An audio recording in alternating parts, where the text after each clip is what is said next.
pretty excited to work on this 1968 Oldsmobile project because we like where the project's going. The customer already has a very, very nice car. It's a 68 Olds Holiday Coupe that's been done up to look like a 442. It's wearing a beautiful shade of gold. The color is actually a mid-2000s Mustang color, but when you put it with the polished trim and the chrome of the 68 Oldsmobile, it really pops a lot more than it ever did on a Mustang.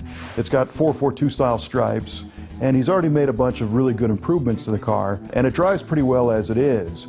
However, the owner wants to take this car on cross-country trips, so he wants a slightly different gear ratio, and he wants a lot more power. So in his mind, the solution was to add a supercharged GM LSA Connect and Cruise crate engine kit. And we're on board with this, considering that this is not a true 442 Oldsmobile.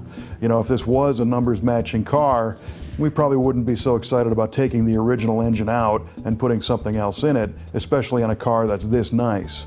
But the neat thing about this car is all of the elements were put together from either new restoration pieces, reproduction parts, or other cars that he's had, because he's an Oldsmobile collector. He's got a lot of them that are Oldsmobile powered, but he wanted kind of a hot rod with this car, so this is the route we're going to take.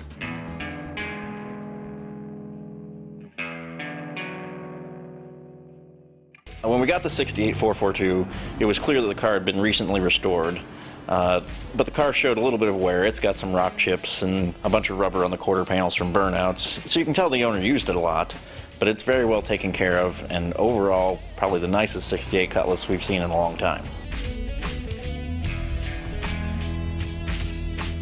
I think there's two types of people that play with old cars. You've got the one set that really enjoys the originality of the old stuff. They like the old technology. They like carburetors. They know how to drive a car with a carburetor. They understand that you have to pump fuel up from the tank and that you have to manually work the choke to set it.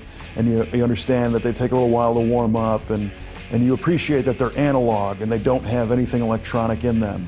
And then you have the other side of people who want to use their old car the same way a brand new car is driven around. You jump in, you turn the key, it starts, it makes a bunch of power, it gets good fuel economy, it's completely reliable, it doesn't leak, and plus it has added features like additional gears for the overdrive transmission and the ability to be tuned electronically and monitor its air-fuel ratio so it's always in perfect tune. So there's definitely a trade-off, and I kind of dig both sides. I like the old analog style carbureted manual shift cars, especially when they've got their original engine under the hood, but I also appreciate a car that might not have its original parts that is now being upfitted with things that can do what no original engine could ever do.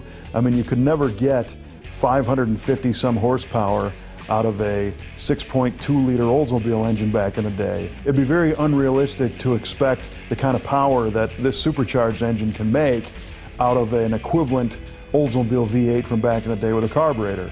The camshaft would just be way too radical, it'd be way too temperamental, and you would never have the ability to let the car sit for 6 months, hit the key and have it light off right away.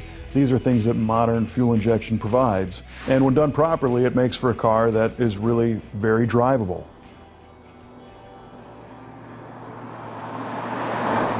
When the 442 got here, it had a few performance modifications already done to it. It had a nice set of 17-inch American racing wheels on it, Wilwood disc brakes and a Hydra boost, and a Hotchkis total vehicle system suspension package installed on it. These modifications together made the car really nice to drive. The only thing it was really lacking was some power.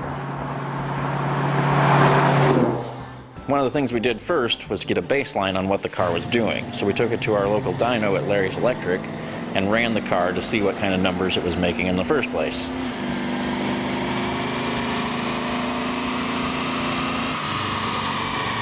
To be honest, it was pretty disappointing. The car barely cracked the 200 mark.